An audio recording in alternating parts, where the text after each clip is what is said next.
Okay, so this next lecture is going to be our first step sort of in transitioning from the perspective of the statistician to the perspective of the machine learning researcher.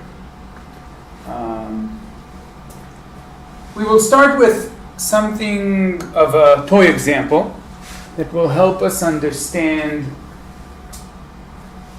in a way, again, what is it that we're doing when we are using relatively simple models to learn things, but it will also serve as the basis for more complex models in the next lectures.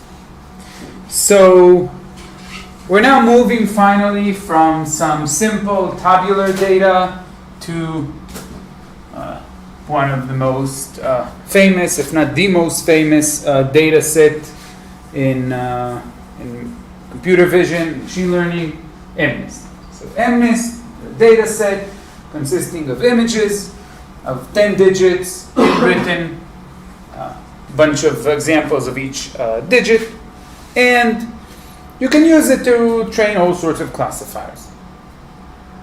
We will start for the majority of this lecture, for the entire lecture. We will focus on binary classification problem. So there are many ways how to construct a binary classification. I'll start with zeros and ones. So basically what we did was we took the code, we took the data set, we stripped only the zeros and the ones, and now we have data sets consisting only of images of two types, and we need to identify between the two. There are many models I can propose. In fact, this is an easy enough problem that logistic regression does a great job. Right? And I will start by proposing an even simpler model, which it also has some internal logic to it, but for now I won't dive into like why should such a model be very useful, but from pedagogical level, from pedagogical perspective, it's really clear why it makes sense to use it. Sometimes it's called Hebbian style linear classifier, and it does the following thing. I run over all of my samples. Some of them are labeled positive and some negative. I'm using the notation that it's plus and minus 1, not 1 and 0. So our classifier is simply the average signed, the signed average. That's it. So I'm going over all elements. Basically, each element here is a vector in the 784 dimension. That's the number of pixels. It's 20 to 28. Take the average. Why should it work? You can think of what happens in AdaBoost, for example, right? So you remember in AdaBoost, what happens is we have at any given moment a hypothesis, and then we see a new example, and if that example is misclassified, so we move the classifier in that direction. In a sense, we are creating some kind of weighted sum of the vectors. So I'm just taking the sum. Fair enough? What does it mean in our case? So we can think of it as a relatively simple concept. Here I'm doing it in 2D, but of course this happens at a higher dimension. So there is a cluster, there is another cluster. I compute the average of this cluster, it has some center. Compute the average of this cluster, it has some center. There's a line connecting the two averages. And the middle then is that, well, not middle because if the number of points in each cluster is not the same, so it's not going to be the middle, it's going to be shifted, but like some version of it, that's going to be the okay.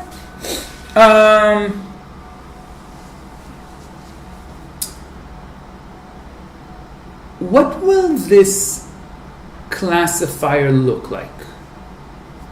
Notice the classifier that I just proposed, and in fact, any generalized linear model has the property that the model is of the same shape, dimension as the input, as the data.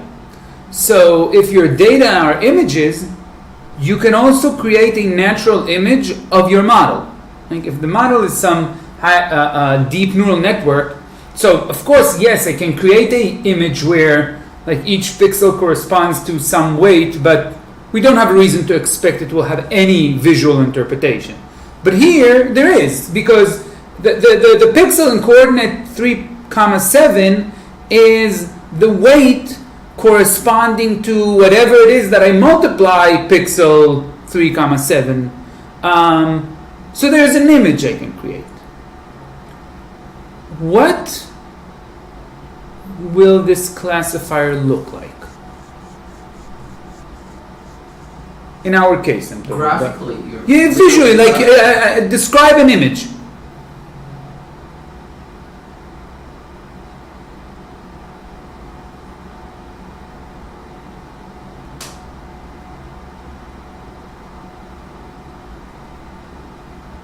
Maybe it should look like a 1 and a 0 and some like negative. So let's say for simplicity that I took all the ones to be positive and all the zeros to be negative. So let's ask for what will be the color of the pixel in the top left corner? Or what will be its value? What do we expect? Probably 0.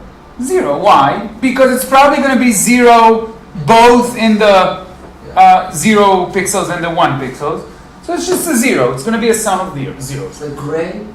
Okay. Yeah, let's say for simplicity, I remember now which colors it is. Like white, let's say, is +1, and black is -1, and gray will be 0, let's say, in the scale I'm just creating. Yeah. Right? So this is going to be great because none of the images gave any signal there. So as you said, there is a regime where most of the zeros have white pixels. There is a regime where most of the ones have white pixels. These are not the same regimes.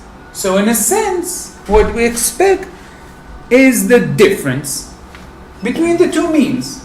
So this is the mean of all zeros. Take all your 0 images, average them, this is what you get, right? This is the typical 0. And this is the typical 1. And this is just the subtraction of one from the other. I see that it's not very clear on the board, but like this is gray and here there are 2 pieces that are black. So this is actually this point, these 2 points, like the top and bottom of the 1 are areas that are white both in 0 and in 1, so they sort of average out. Then the rest of the ring of the 0 is white only in zeros and not in ones, and the other way around with the ones. So, okay, this is the classifier.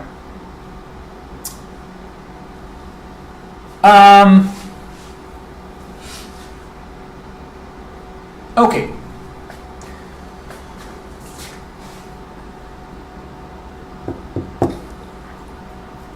How can we learn this in a private manner?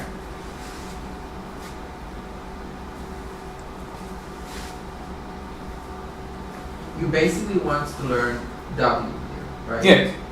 So you can add like noise to each pixel or Yeah. noise. But how much noise do I need to add? Like, how do I reason about the sensitivity of this model? Because remember, in linear regression, we realized that we have no idea how to do output perturbation. Right? This is basically what you're proposing, output perturbation. But we didn't know how to do output perturbation because we had no analysis of the sensitivity. Can you reason about the sensitivity of the model here? Yeah, because you can change like one labeling. You can Not only labeling. We're not in the label DP. We're in the element DP. like, remove one Yeah. data point from the data set, and then And then you can see how much does the classifier actually... And how much? In this case, you should be able to give me the exact number. Again, yeah, I didn't say it, but again, we're assuming I normalize the images, the L1 norm of each L2 norm of each image is bounded by 1. Label is, of course, bounded by 1. So, well, you can change, like each pixel can be... No. The L2 norm of the image. I treat the fact that these are presented as images is only for our convenience. From a mathematical perspective, the elements are vectors. So L2 norm of each vector, of each example, is bounded by 1.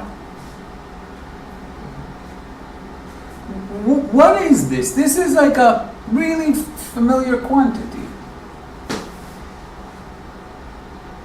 This is a linear query. I'm just averaging xi, yi multiply, that's some number, that's some vector, still, norm is bounded by 1, right? Because y at most flips the sign. This is just the average of n elements, of n vectors, of some dimension, but I don't care, right? Gaussian mechanism doesn't care about the dimension, it only cares about the norm, and the norm is bounded by 1, so that's that. So here's a cool example where output perturbation actually worked perfect. By the way, because it's linear, input perturbation would also do the same. It's just that input perturbation would not gain from the averaging of 1 over n. Right? So output perturbation, the sensitivity is 1 over n. Input perturbation, sensitivity is 1. Which is the classical difference that we're used to between local DP and central DP. So, yeah, we have a linear query, and we can add noise, and can easily be made private. Okay, so we'll add Gaussian noise, and here's a trade-off. You ran the experiment. Really easy.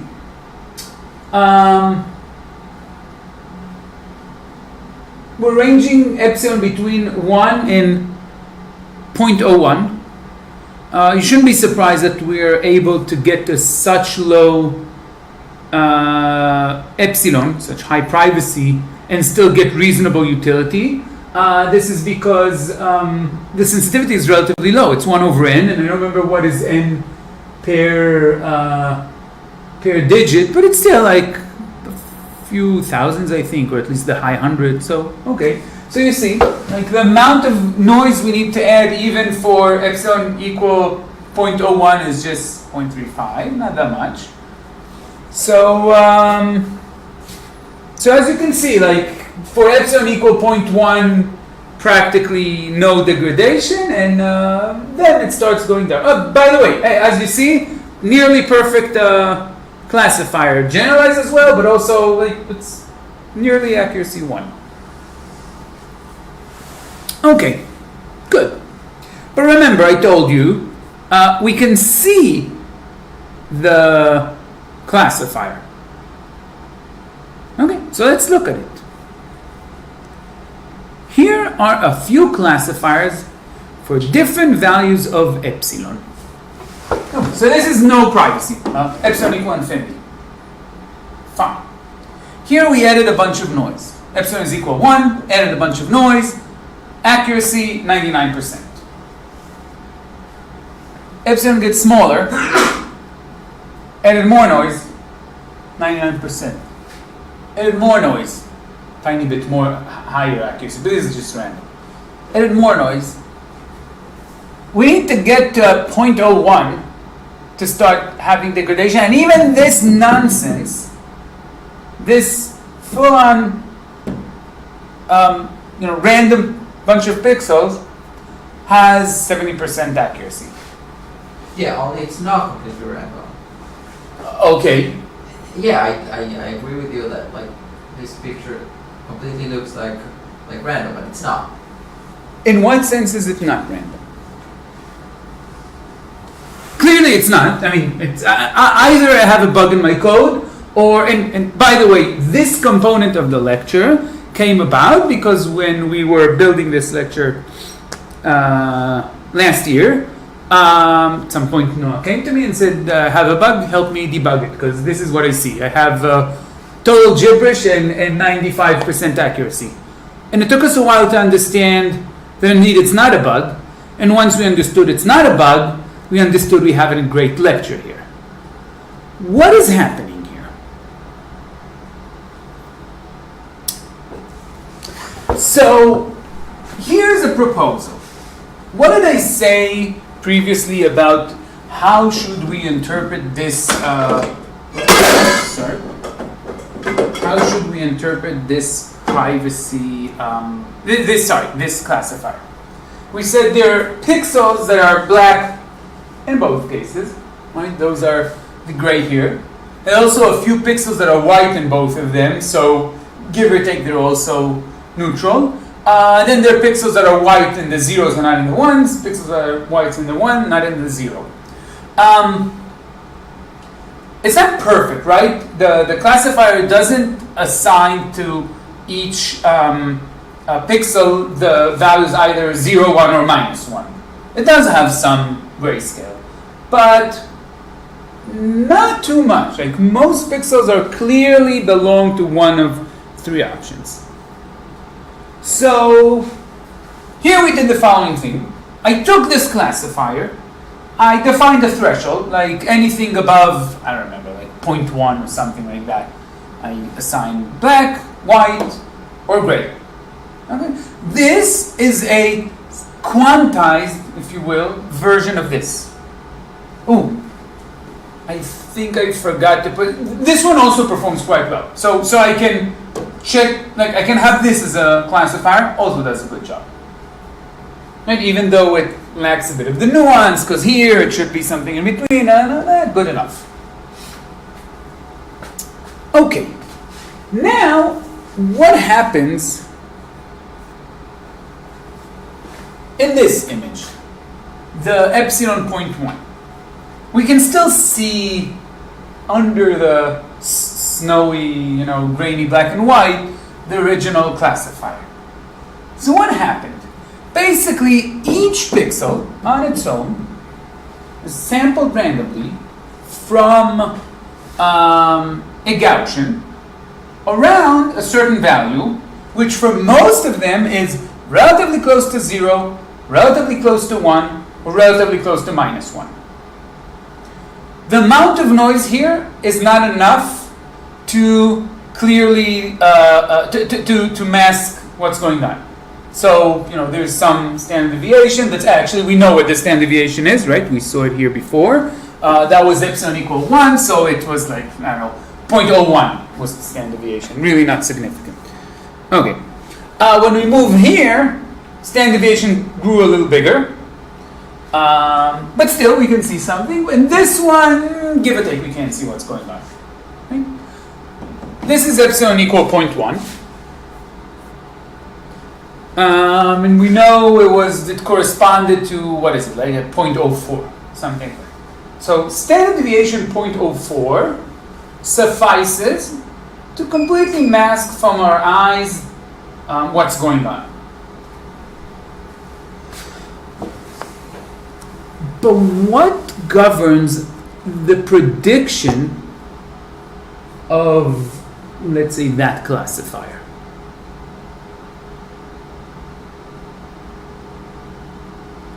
We can think of this one and all of these, as this image plus total noise, right? It's just that the standard deviation here is larger than the standard deviation here. Therefore, here we can still identify that original image that's below it, and here we can't notice, and here definitely can see even a hint. But all of them are this plus noise. The noise has a scale that's large enough to definitely mask the signal. But does it have a bias? What is the average pixel value in the noise image? Which is 0. The noise is always 0. It has a larger variance, but the bias is always 0. So what is the bias of all of these? The original image.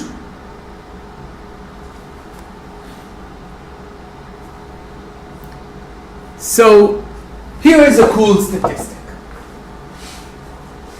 We're looking at 3 separate groups of pixels. The groups of pixels are defined by this image, right? So this image split the pixels in the image into 3 categories: black, white, and gray. Okay, which correspond to the ones that are strictly better correlated with the ones better correlated with the 0 or uncorrelated. And for each one of them, we can look at the distribution of the grayscale values of the pixels corresponding to this section, right? Because here, it's not like all of the pixels that belong to the black pixels are all black here. Here they have some distribution. Here they have a distribution, and here they have a distribution. And you have the distribution with the noise and without the noise. So here we have 2 versions, with noise 0.001 and without the noise. And what do we? No, sorry. The 001 is the mean. The noise is whatever corresponds to epsilon equal 0.2, which is, we can see here, I don't know,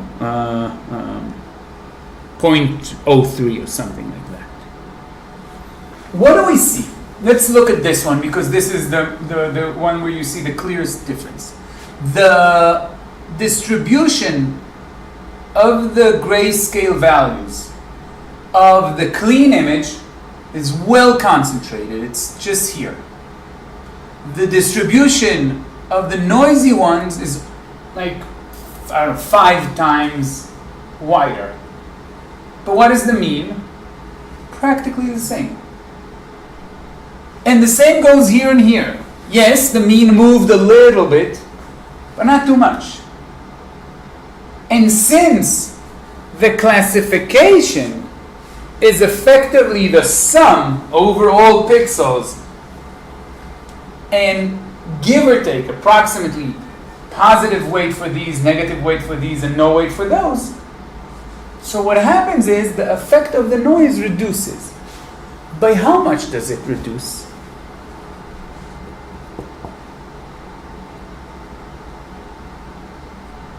What happens when we add Gaussian noise to NIID random variables? How does the standard deviation grow?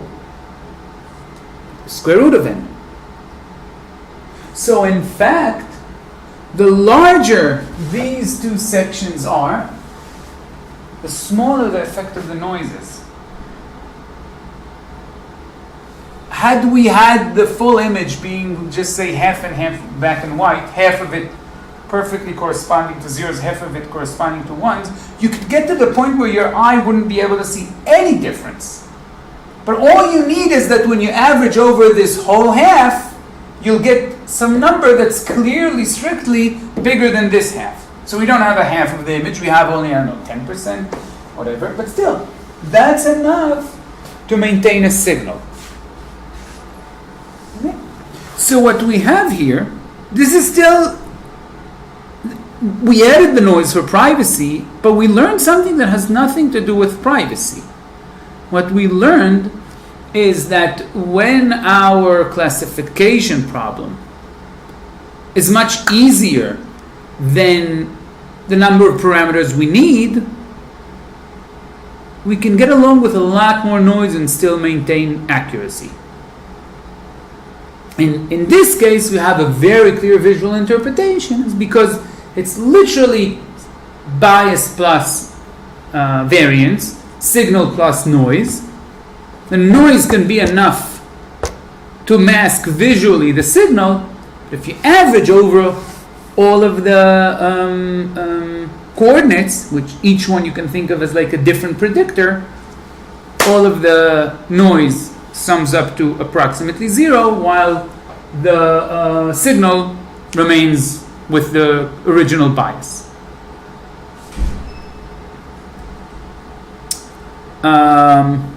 Yeah, so now basically we can see it clearly. Wait, there was another one here that oh, okay, yeah. So look, now you can see what happens to the epsilon and to the accuracy.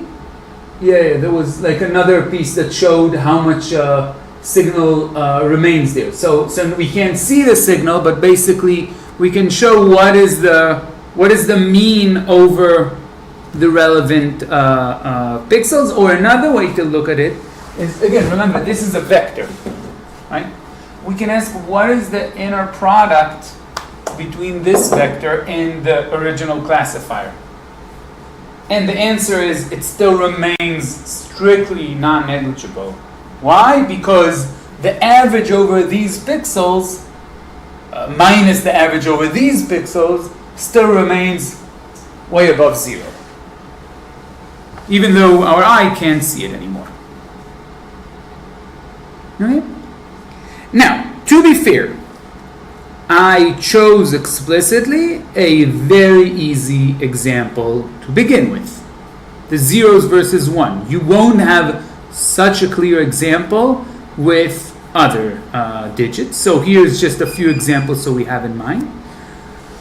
2 versus 3. So you can sort of imagine what happens here. The top part, both the 2 and the 3 have. So there's like very weak signal, and it's not enough that we even remember it here. For whatever reason, the 3s tend to be a bit taller or shorter. Let's see. I think shorter, yeah. So the two. And then here you have this, right? The 2 has this thing and the 3 has this thing. Whatever. Some changes in the way people are used to. 3 versus 8 has like a different dynamic, right? Because 3 and 8 sort of correspond to the same place, but this is like the closing has different. And this is like all odds versus all evens, which is somewhat surprising that it even gets somewhere, but yes, it gets to like 75%. Like sum all the odd numbers and subtract all the even numbers and use that as a classifier, and you'll get 75% accuracy. Because still, there are enough hints somehow. But obviously, as you see, accuracy is significantly worse than we had in the zeros versus the ones. How should we think of this in machine learning terminology?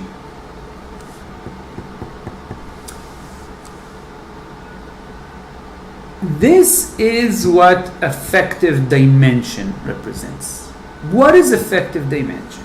So if we go back to the linear regression example. So remember we saw there's this distribution of x's. It's distributed in some coordinates. And then there's y given x. And we know that in order to get high accuracy, you need your sample size to be significantly larger than the dimension. But now imagine that even though there are 100 dimensions, in 90 of them, the elements always are only 0. So for all intents and purposes, the data is actually in dimension 10, not 100. So if I have, let's say, 50 or 100 points, that might be enough to learn this model, even though if you look at the full dimension, it seems like I don't have enough points. But this logic holds not even when you literally have a constant in all other dimensions.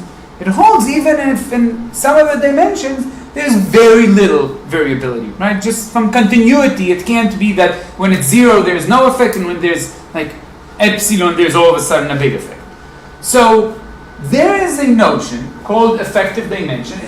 To be fair, effective dimension is not one notion. There's like a family of notions that are all colloquially called effective dimensions that all correspond to the notion of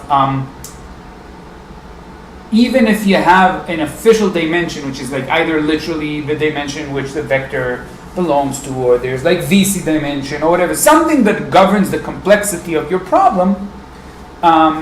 For some distributions, the complexity sort of in practice is lower, and there is a different measure that corresponds to that complexity. So if I'm asking you what is the sample size I need in order to estimate the covariance of a Gaussian distribution from n elements. If you want to guarantee it for any Gaussian distribution, then it needs to scale with the dimension. But if you want to provide a guarantee that corresponds to the specifics of this distribution, of this Gaussian, so there are measures that correspond to the sum of the eigenvalues or their square, I don't remember. Why? Because again, if there are like some large eigenvalues and some small eigenvalues, so effectively most of the distribution is only in a small dimension and all the rest barely matter. It's the same kind of thing, and it goes the same for mean estimation and for linear regression and subspace estimation and all of those. What's happening here? What's happening here in a sense is like saying yes, there's 784 pixels, but in fact most of the images are, especially when we're looking at the zeros and ones, right? Most of the images are either this plus some details or this plus some details. Okay, the dimension here is like literally one. This is a vector, right, the average. This is a vector, the average. The vector connecting these two is going to be the main direction in the covariance matrix. If I'll do a PCA, that will be the subtracting between these two is going to be the top eigenvalue, which is exactly this. And all the rest of the directions have some signal, but not a very strong one. So the effective dimension here is nearly 1. And definitely not more than a few, right? Because if once I subtracted this one, there is still some signal. It's not like if I took this predictor, there's nothing left to do. The rest of the direction still contains some extra hints, but like way, way, way small. In fact, the reason why this is synthetic data, just like an arbitrary, and not, because originally I wanted to show the PCA of the zeros versus 1. The problem is it looks nearly like a line. Like the gap between the first eigenvalue and the second eigenvalue in the 0, 1 is so large that even when I give it 2 dimensions and say, okay, show me the top 2 PCA coordinates, it looks nearly like a line. If you do it with 2 and 3, you get some distribution. So basically what we have here is, yes, this is a seemingly 784 vector problem, but in fact it's 2-dimensional. It's 1-dimensional. I'm not sure why you're saying that it's 1 dimension. Okay, clearly like all of the gray pixels, it's like this. Oh, I see what you mean. No. The 1 is not the number of pixels. Remember, dimension doesn't have to correspond to a particular pixel. It corresponds to a particular direction. This is that direction, right? This is a picture, but a picture is a vector, and a vector is a direction. So a pixel corresponds to one of the natural basis coordinates, and this is some direction. And the point is, if you would take all of the zeros and all of the ones and place them in the space, and then rotate it, the coordinate system, such that this vector is the first axis, all the rest will be almost just sitting on a line. Like you barely have variability there. This signal doesn't tell you almost anything. So specifically in 0 and 1, once you already got this signal, you nearly don't have anything left to extract. In 2 and 3, you have a little more, but you need 2, 3, 4, 5 coordinates. So the effective dimension here is extremely small. And when your effective dimension is extremely small, We're basically trying to do here sort of mean estimation of one dimension. One dimension, you have 1 over n, you're good. So, what is important in this MNIST example is that we have a visual interpretation of that same conceptual quantity that we saw in the previous lecture of there is the official number of the dimensions and then there is the practical number of dimensions, and here we see it. So here it's really small, and in these it's somewhat larger, but still we're doing quite well. I don't know how much it's worth diving into it, but just to get the sense of it. Remember I said we can do PCA, there's the different coordinates, and then we can ask how much energy of the signal is in each of the coordinates. And basically, the taller it is, like the closer it is to like a 90 degrees line, basically it means that the first coordinate already got everything. So here you see that even once you get to 1, you already got 80% of the energy. 80% of the energy is give or take 80% of the signal, and then the rest goes down. 2 and 3 and 3 and 8, etc. You see it goes down. You need more, but again, not that much. Okay, this is an approximation of this. I don't think we need to dive too much into it.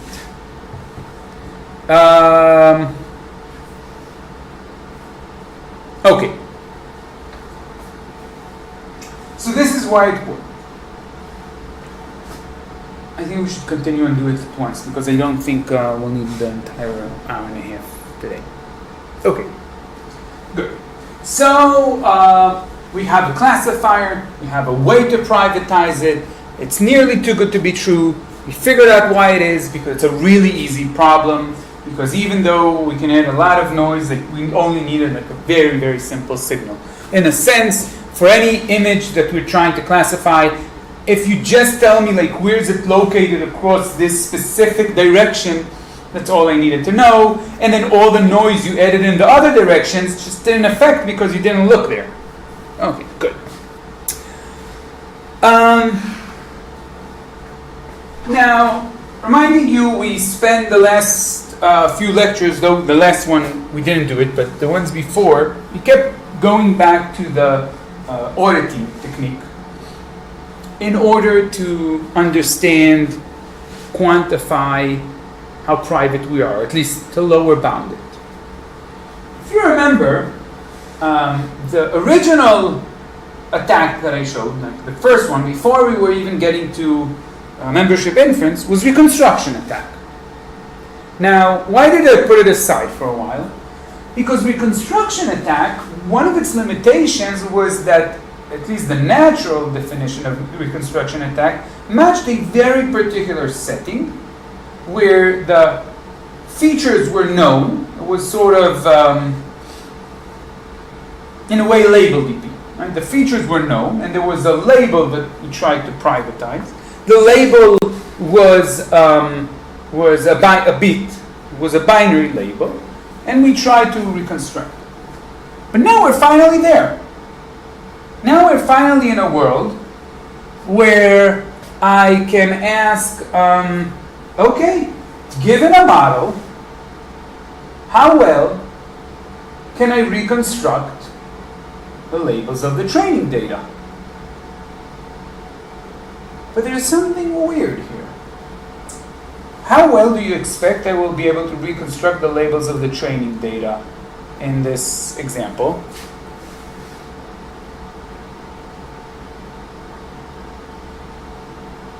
Oh, maybe put it differently. We already had a plot before that said something about how well can we reconstruct the labels of the training data. But we didn't call it reconstruction. What did we call it? Prediction. Accuracy. Right? Like that. But now there's something really weird. On one hand, I say, okay, I hope I'll be able to learn a successful, high utility model in a private manner. How did I define high utility? High accuracy, being able to correctly predict. But in the second week, we proved that the definition of privacy leakage is if I can reconstruct the data. So now, all of a sudden it seems as though privacy and utility cannot live together, because the definition of utility in this case seems to be the definition of privacy leakage. So what's going on here?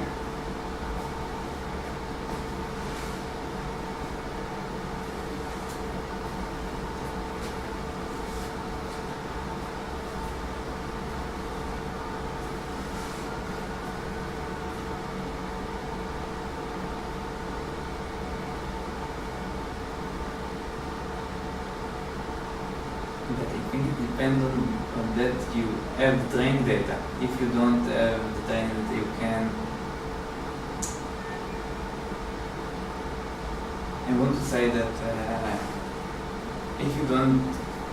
if I want to reconstruct something,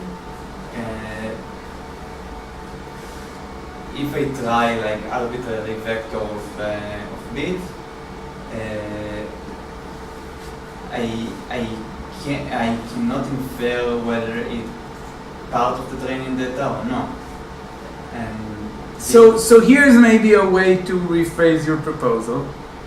If I have a high accuracy on the test data, then you cannot claim that the accuracy is an indication of privacy leakage, because I could not leak the privacy of the test data, which I haven't even seen in the training data. Right? So, reminding you, the first example I think that you saw probably in the theory class of what is the distinction between privacy and utility is that if I did a medical research and based on the findings we learned that smoking increases the chance of cancer, and everyone knows that you smoke, and now the insurance company raises your premium because they say, oh, you have a higher risk of cancer, that's not privacy leakage. That is science. If the reality is that statistically there's a correlation between two features, and one of them is known, then now people know that the other one, you're more likely to have it. What is private is if we know that you have cancer because you were in the training data, and something in the way we release the information helped us reconstruct and know that you have that bit, that is a privacy leakage. And what is the best way to distinguish between these two worlds? To ask what would happen in a world where you haven't even participated in the research. If all that we learned is that your smoking predicts your cancer, then this is not a privacy leakage, this is a phenomenon in the world. So it's the same here. The accuracy is not an indication of privacy leakage. Y might be well correlated or well predicted by X. What is an indication of privacy leakage is the relative advantage of the prediction on the trained data relative to the test data. Or, what name does it have? Generalization gap. The generalization gap, the difference between how well you perform on train and on test, that is, to some extent at least, an indication of privacy leakage. And indeed, you can see that even for epsilon equal 0.1, my reconstruction error is like nothing. I effectively managed to reconstruct like 99% of the data. Terrifying. But he also managed to reconstruct 99% of the test data. So clearly that's not reconstructing the data, it's just that I have a good predictor. Right? This plot is literally the accuracy plot that we saw a few slides ago, only difference is that I flip the sign of the y-axis and the name. But the gap between the two, this is something that may correspond to a privacy leakage. In this case, practically noise. We don't see anything, right? Because the randomness in the sampling, the fact that the number of examples is not that large, you see some of them is like even negative. So there's nothing here. It's not like I can show you, oh, generalization gap in this example corresponds to privacy. But in general, in harder problems, this is indeed what happens. So now, we got again a reminder of the same thing that we're meeting lecture after lecture, of the relation between the notion of privacy and the family of notions we have for a long time in the machine learning community, which is we don't want to change our model too much based on a single element.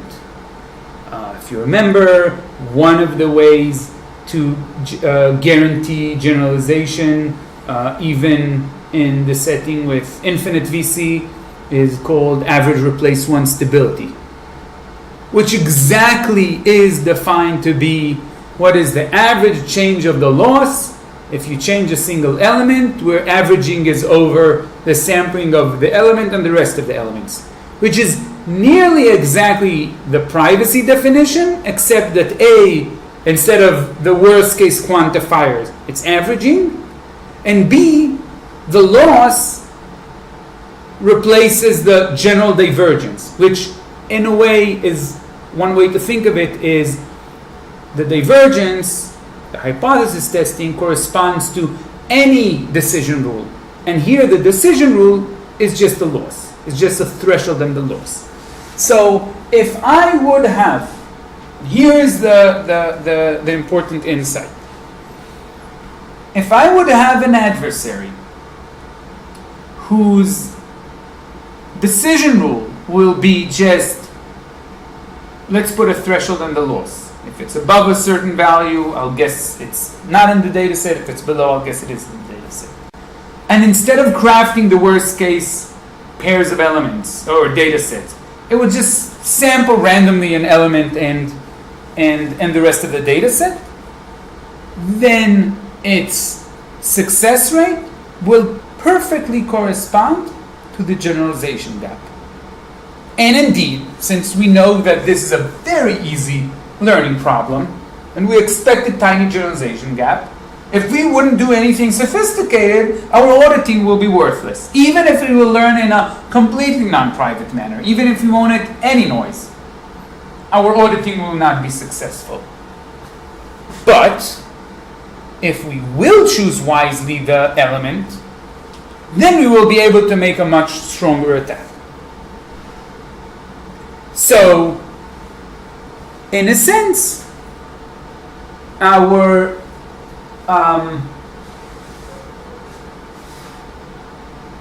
main distinction between generalization and privacy is if we're trying to make the distinction, that if we're trying to guess the participation not of some boring typical element as we had before of like a very nice round zero or very strict one, but like something of this type. This one, now we know why it will not do a good job. The guess will not be very well. We still might classify it correctly, but not very clearly. And it will be unique because it has a few whites outside of where everyone expects. This part that is typically a good hint of the zero is not here. This part that typically hints to 1 is here. This one is a atypical element. This element used as a canary, as an example of an element that I want to use to audit, will do better. Why? So for example, I don't know if this is a true example, but it might be the case that this pixel in this corner is black in practically all images except for this one. So if it's not in the training set, then there will be no reason to move it away from gray. But if it is in the training set, and we have this hard image that's hard to classify, so the classifier is like, oh, but I have a hint. Here's a pixel that no one cares about, so I can put any value here. It has no effect on any other element, but this one I will be able to memorize it. So, aha, here's a pixel that helps me memorize this example. But once I have this pixel, now when I want to audit, I just look at that pixel. So what happens differently? I pick a particular image, or example, I pick a particular pixel to audit, and I can do better. So in a sense, I somewhat spoiled the next lecture, but this is what we will do in the next lecture. This one, in a way, completed the arc of, we started with reconstruction, membership, inference, we moved to learning, we started realizing that there are many things in learning that are related in the goals of statisticians and of machine learning people to privacy. And now we realize what happens is robustness and generalization are notions of stability, just like privacy, with like different quantifiers and different aspects. And privacy is unique in the fact that even if most elements are not very easily distinguishable, and even if it's distinguishable only by like very sophisticated, unnatural decision rule, that's still a privacy violation, versus generalization that is much more average in nature and loss-oriented. And in the next lecture, we will realize how can we put the two together and define the optimal way to construct canaries, the elements that help us auditing, to make the best decision rules in order to figure out if a training model, if a trained model was trained in a private manner or not. The week after, we will find how to train general models in a private manner and then overcome this kind of problems. Okay, so this is really moving faster than I expected, so I think we will stop here today.